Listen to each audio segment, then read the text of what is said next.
생생하게 상생하며 YTN 라디오 생생경제. 안녕하세요. YTN 라디오 생생경제 김혜민입니다. 정부가 수소경제 활성화 추진 1주년 성과를 발표했습니다.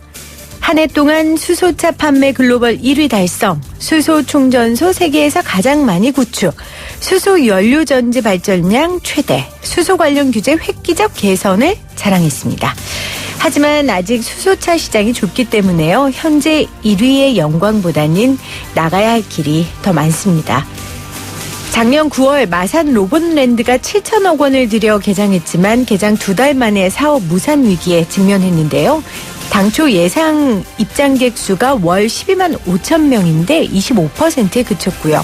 투자사들은 지난해 11월 협약 해지를 요구하고 나섰습니다. 화려하게 시작했지만 2달도 안 돼 사실상 폐장 위기인 거죠. 사실 알고 보면 이런 사업들이 한두 개입니까? 규모도 정말 상상할 수 없을 정도로 크고요. 그래서 저는 오늘 정부의 성과 발표에 박수보다는 더 잘하라는 쓴 조언을 해주고 싶어집니다. 2020년 1월 14일 YTN 라디오 생생경제 지금 시작합니다.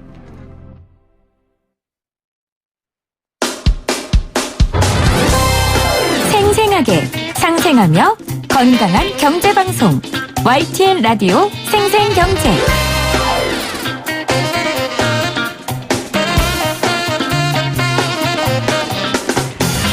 오늘 가장 뜨거운 경제 뉴스를 제일 생생하게 전해드리는 시간입니다. 미국이 오늘 새벽 중국에 대한 환율 조작국 지정을 해제하고 관찰 대상국에 포함시켰습니다. 그리고 내일 새벽 1단계 미중 무역 합의에 서명할 예정인데요. 관련 이야기 광노성 동국대 국제통상학과 교수 나오셨어요. 안녕하세요, 교수님. 네, 안녕하세요.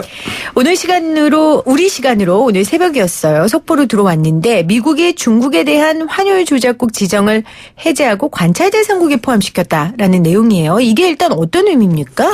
환율 조작국 가면 이제 미국 투자를 제한할 수 있죠. 중국에 대한 투자를. 그래서 자금 이제 중국에 제일 그리워하는 투자가 막히는 그런 효과가 있고요. 네.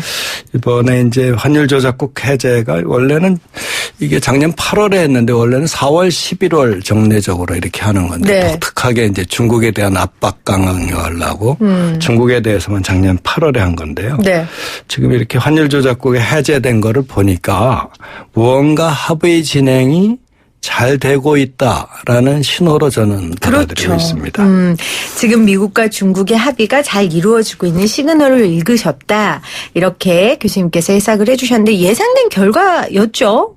우리가 왜냐하면 이게 원래 이제 15일 날 합의 발표. 그렇죠. 우리 날짜로 이제 16일이 되겠죠. 네. 근데 1차 합의 서명을 하고 있었는데 이게 이제 환율은 이제 거시경제 변수기 때문에 미국이 아무리 이제 보복 관세를 가하고 그렇게 하더라도 이게 환율로 평가 절하를 해버리면 그만큼 상쇄가 돼버리는 효과를 갖거든요. 네. 바로 이제 그런 측면에서 환율은 굉장히 중요한, 따라서 해제했다는 의미는 상당히 이제 중국에 대해서 환율 조작으로 인한 어떤 경쟁적 평가 절하는 하지 않겠다는 약속을 받아들인 걸로 네. 이렇게 생각이 됩니다. 그러니까 1단계 합의의 내용을 우리가 지금 구체적으로는 알 수 없지만 훨씬 우리가 당초 예상했던 것보다 좀 진전된 내용들이 담겨 있을 수 있겠다라는 그럴 시각으로. 가능성이 있다고 저는 네. 봅니다. 그걸 그렇기 때문에 지금 이 환율 조작국 지정이 해제되고 관찰 대상국에 포함시켰다는 게 의미가 있다는 말씀입니다. 그렇습니다. 중국을 환율 조작국에서 제외하는 대신에 전제 조건을 달았다고요? 그렇습니다. 이 환율이라는 게 이제 우리도 잘 아시다시피 2차 세계대전 바로 전에 네. 미국에 이제 대공황이 닥쳤을 때 이게 각국이 수출 증진 수입 억제를 위해서 경쟁적인 평가 절하를 했거든요. 미국을 필두로 해서 유럽 국가들이. 바로 이러면서 이제 각국의 블록화가 진행되고 그다음에 전쟁으로 치닫게 되는 원인이, 간접적인 원인이 됐었는데요. 바로 이런 측면에서 보면은 중국이 경쟁적인 평가 절하를 삼가하겠다. 경쟁적인 평가 절하를 삼가하겠다. 위안화를 7원 7위안으로 7위안 이상으로 올려가지고 위안화 가치를 낮추는 걸 생각하겠다. 네. 또 환율을 경쟁적 목적으로 사용하지 않겠다는 약속을 했다고 해요. 바로 이제 그런 측면이 있고 그다음에 환율 시장 개입들을 보통 하거든요. 그러니까 자신이 갖고 있는 자금을 가지고 네. 이때 환율 관련 정보 공개에도 중국이 동의했다. 이런 측면 이런 세 가지 조건을 가지고 해제를 한 걸로 이렇게 봅니다. 그러니까 환율 조작국 지정이라는 게 말 그대로 그 무역하는 데 있어서 자국의 이익을 극대화하기 위해 환율을 정부가 개입해서 조작한다라는 뜻이잖아요. 그렇습니다. 그렇기 때문에 투자를 받기도 어려운 거고 근데 그걸 해제해 주면서 여러 가지 전제 조건을 달았지만 해제해 줬기 때문에 여러 가지 다음 1차 협상에 있어서 긍정적인 시그널이다. 이거 다시 한번 강조해 주셨습니다. 그럼 잠깐 우리 얘기 좀 하고 넘어갈게요. 근데 우리는 이번에도 환율 관찰 대상국 명단에 이름을 올렸습니다. 우리는 왜 그런 관찰 대상국인 겁니까? 이렇게 얘기를 하면 좀 못하지만요. 우선 미국 재무부, 재무성이 제시하는 환율 조작국 또 관찰 대상국에 해당 대상이 이제 세 가지 조건 중에 네. 두 가지를 충족하면 그렇게 되는데 첫째는 뭐냐면 지난 1년 동안 대미 무역 흑자가 200억 달러를 초과한 경우가 첫 번째 조건이고요. 두 번째가 이제 GDP의 2%를 초과하는 경상수지 흑자가 있는 경우. 네. 그다음에 이제 지난 12개월간 GDP의 2%를 초과한 외환 순매수죠. 달러를 이제 사들이면 위안화가 풀리게 되니까 네. 위안화 가치가 이제 떨어지게 되는. 그래서 지속적인 외환 시장 개입 요 세 가지 조건에 중에 두 개가 해당이 되면 이게 이제 관찰 대상국이 되는데요. 우리가 저작년까지만 해도 160억 달러 미국의 흑자를 해서 그러면 올해는 빠지겠구나 했더니 이게 불행인지 다행인지 그러게요. 203억 달러예요. 그래가지고 그다음에 이제 경상흑자가 GDP의 4% 정도니까 두 개 조건이 그냥 3억 달러 차이로 해당이 되는 바람에 이거 명시적인 금액 조건이라 이건 할 수 없이 걸려 들어간 겁니다. 올해 좀 사실은 대미무역 흑자를 좀 줄이고 투자를 대신 늘리는 방법으로 해서 이거 빠져나가려고 했었는데 기대도 네. 사실 컸어요. 근데 3억 달러를 초과했습니다. 그렇군요. 그래서 네. 우리는 지금 여전히 네, 관찰 관찰 대상국인 대상국. 걸로 알겠습니다. 자, 현지 시간으로 내일 서명할 것으로 알려진 1단계 미중무역 합의안. 우리가 연말에 교수님 모시고 인터뷰할 때 그 낭보를 우리가 듣고 굉장히 잘 됐다 했는데 어쨌건 틀어지지 않고 여기까지 왔습니다. 어떤 내용이 지금 담겨져 있다고 알려져 있습니까? 그러니까 지난번에서 공식 발표된 거는 뭐 서로들 뭐 자기한테 성공했다 뭐 이런 얘기들만 하기 때문에 공식 발표는 아직 안 나왔는데요. 네. 제가 대충 이렇게 미루어 보면 미국산 농산물을 추가로 구매하는 약속은 된 것 같아요. 중국이. 그렇죠. 그러니까 이제 2017년 도에는 중국이 약 240억 달러의 미국산 농산물을 수입해갔는데요. 문우신 장관은 500억 달러를 넘겼다. 네. 근데 그게 더블로 그렇게 넘길 수가 있는지 먹는 거라는 게 한계가 있는데 농산물을요. 그렇죠. 그래서 그렇게 얘기를 했고. 그러니까 미국의 중국의 농산물 구매를 그 기존보다 더블로 더블인 셈이죠. 더블로 지금 하겠다고 지금 내용이 그런데 중국은 그걸 수긍하지 않아요. 중국은 수긍하지 않는다. 네, 그렇게 해서 보면 그랬더니 좀 최근에 또 나온 발언을 또 종합해 봤더니 1년에 160억 달러씩 2년에 걸쳐서 320억 달러다. 그렇다면 240억 달러하고 또 1년에 160억 달러니까 네. 400억 달러 규모 정도가 되지 않을까. 그렇게 생각하는데 뭐 500억 달러를 넘겼다 그러니까 총액 기준인지 약속받은 2년에 320억 달러니까요. 240억 더하기 320억 달러면 한 560억 달러 정도가 네. 되는데 그 얘기인지 하여튼 협상에서 블러핑들을 많이 해요. 그렇겠죠. 끝까지 지켜봐야 되는 거니까요. 그렇습니다. 그래서 그다음에 이제 뭐 대신 추가 관세 부과 계획은 이제 보류한 건 지난번에 계속된 것 같고 그다음에 이제 이렇게 되면 나머지 이제 3,700억 달러 부과했던 것 이제 남아 있는데 그 당시 합의할 때 3,700억 달러 중에 2,000억 달러에 부과했던 고관세 25%는 그대로 놔두고 네. 나머지 1,700억 달러에 대한 것은 15% 관세를 7.5%로 내리겠다라는 것까지가 보도가 된 내용이거든요. 네. 근데 이제 이게 구체화된 것이 내일 모레 발표가 될 텐데 네. 그 내용은 아직 잘 모르겠습니다. 그러니까 중국은 미국의 농산물을 구매하는 거, 그리고 미국은 당초 계획한 추가 관세 부과를 철회하는 거, 이게 지금 핵심 거기에 내용이고. 바탕한 거죠. 네, 지금 그게 핵심 내용입니다. 문우신 미 재무부 장관이 이번 1차 협의는 기술 문제, 농업 문제, 금융 서비스 구매 이런 거에 관해 아주 포괄적 합의란 게 이번이 처음이다라고 의미 부여를 했거든요. 중국도 그렇게 의미 부여를 할 정도로 이 합의안을 받아들일까요? 왜냐하면 좀 온도차가 달라서. 지난번에 발표된 내용 중에 미국의 이제 은행 시장 진출이죠. 이제 네. 은행은 이제 영업 허가를 받아야 되는데 선별적으로 해왔거든요. 이제 그것에서 그 조건을 완화해 주겠다. 그다음에 이제 50% 꼭 지분 투자가 아니라 전액 투자를 가능하게 하겠다. 이런 내용이 사실 들어가 있었는데요. 이 내용이 실제로 그렇게 발표된 대로 보도된 대로 이게 파격적으로 열어줄 것인지 금융시장은 이거 아무나 내주는 게 아닌데. 그렇죠. 그게 이제 돈줄 열어주는 거거든요. 딴 나라 자본에. 바로 이제 그런 측면에서 내용을 좀 봐야 될 것 같습니다. 그렇겠네요. 이게 간단한 문제는 아니니까요. 그리고 또 언론에서 보도된 것 따르면 합의안이 번역되는 단계에서 뜻이 달라졌다. 근데 문우신 장관은 아니다.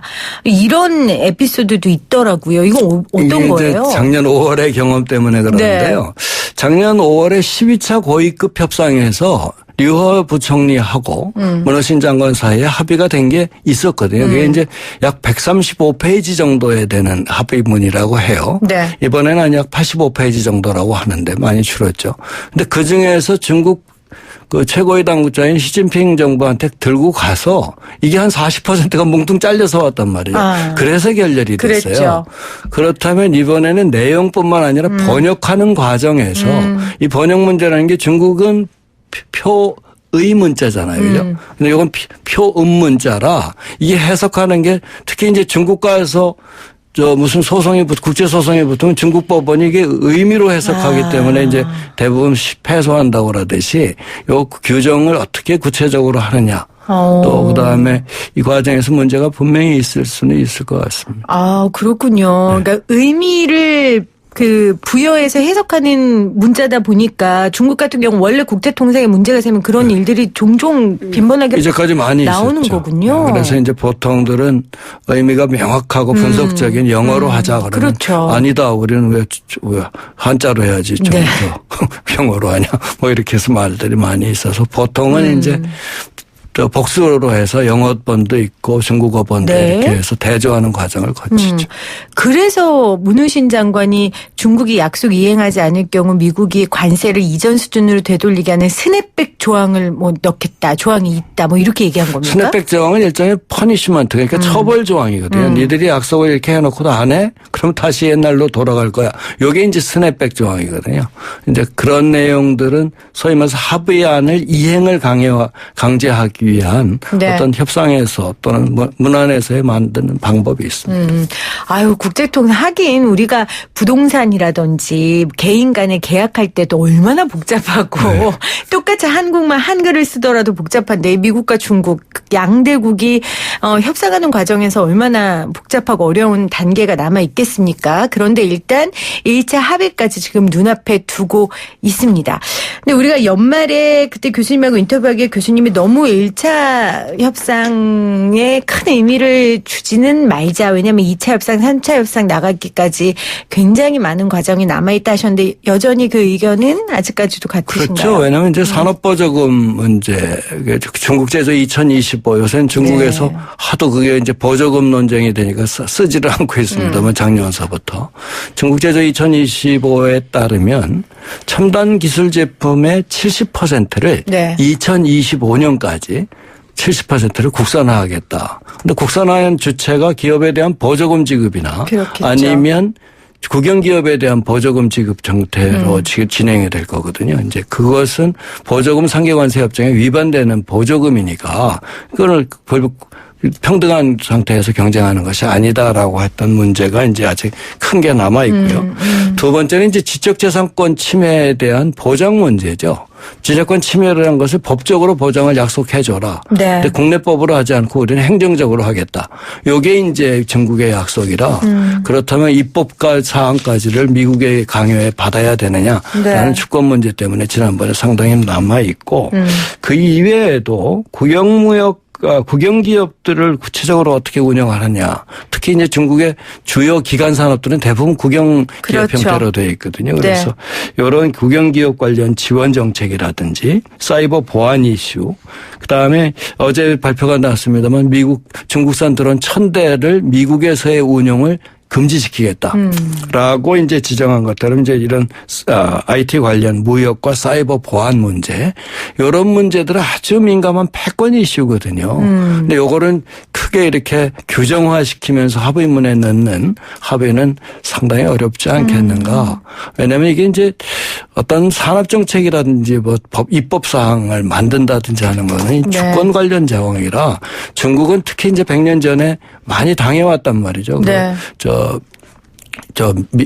시장 개방 과정에서 아주 불행한 일을 많이 겪었기 때문에 피해의식을 갖고 있는 게 중국이에요. 그래서 이런 걸 강요하면 굉장히 반발을 하고 있는 그런 상황입니다. 그러니까 농산물은 사실 1차 산업이고 그러다 보니까 가장 합의하기 좀 쉬운 부분이어서. 사주면 되니까요. 어차피 먹어야 되고 수입국이니까요. 네. 그래서 합의를 했지만 앞으로 지금 말씀하신 것처럼 IT라든지 신산업이라든지 이런 건 이제 패권과 관련된 문제이기 때문에 1차 서명이 2단계의 무역협정의 성공을 담보하지 않는다고 볼 수 있겠네요. 그런 훨씬 더 문제는 복잡해. 굉장히 예민할 것 같고요. 우선 환율 문제도 미국이 이제 중국에 대해서 계속 건드리는 게 환율 조작해서 위안화를 7위안화를 넘어가도록 방치한 거 아니냐. 네.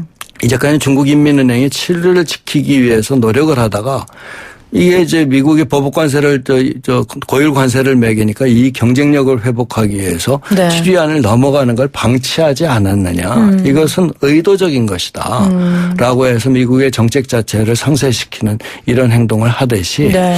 기본적으로 미중 간의 관계에서는 굉장히 예민한 그렇겠네요. 중국은 따라가려고 하고 미국은 따라오지 못하라고 정말 막 차내버리고 그런 상태라 굉장히 앞으로가 더 험난할 것 네. 같습니다. 자, 미중 무역 갈등의 마지막은 늘 우리 얘기로 마무리를 해야 되는데 험난할 것 같다고는 하셨지만 일단 1차 협약을 하면 작년에 한참 정말 피 튀기게 싸울 때보다는 우리 경제에 미친 영향이 좀 덜하지 않을까라는 그런 생각이 드는데. 지난번에 이제 1차 합의를 한 다음에 이제 네. 증시가 좀 튀었잖아요. 오늘도 괜찮다고 오늘도 그러던데? 튀었죠. 네네. 왜냐하면 이제 이 미중 무역 분쟁이라는 것이 실제로 보면 미국과 하고 중국의 우리 무역 의존도가 굉장히 높거든요. 그렇죠. 거의 40%가 중국하고 미국 의존인데 거의 그러니까 우리 경제의 80%가 대외 의존이라고 하면 그것의 40%니까 거의 우리 경제의 40% 정도가 미국하고 중국 의존이라고 보면 된단 네. 말이죠. 네. 그런 측면에서 보면 불확실성 제거 효과가 분명히 있습니다. 불확실성이라는 게 뭐냐면 신규 투자를 할 때 내가 거기 어떻게 될지 모르는데 그렇죠. 나중에 투자 놨다가 다 날아가 버리면 기업의 입장에서 절대 안 하거든요. 그래서 바로 이제 불확실성 제거 요인이 되기 때문에 그래서 증시가 화랑을 보이고 경제가 좀 숨통이 튼다고 그렇게 된 것 같습니다. 네. 반응하는 거. 어제 생생 인터뷰에서도 외국에서 우리 주식 사는 게 좀 늘어났고 주식시장이 조금 이렇게 회복의 기미가 보인다라는 얘기를 했는데 이 미중 무역 분쟁의 불안성이 어느 정도 좀 해소되면 조금 더 우리 증시나 우리 경제에 봄바람을 좀 불러일으키지 않을까. 좀 이제 터야죠. 그동안 너무 이제 고생했습니다. 해야죠. 그렇죠. 네, 맞아요. 그렇습니다. 너무 고생했습니다. 네, 알겠습니다. 오늘 광교상 동국대 국제통상학과 교수와 함께 미중 문제 함께 다뤄봤습니다. 교수님 이제 2차 협약할 때 뵐까요? 알겠습니다. 아마 그전에 또 뵐 일이 있을 것 같아요. 네, 고맙습니다. 네, 수고하세요.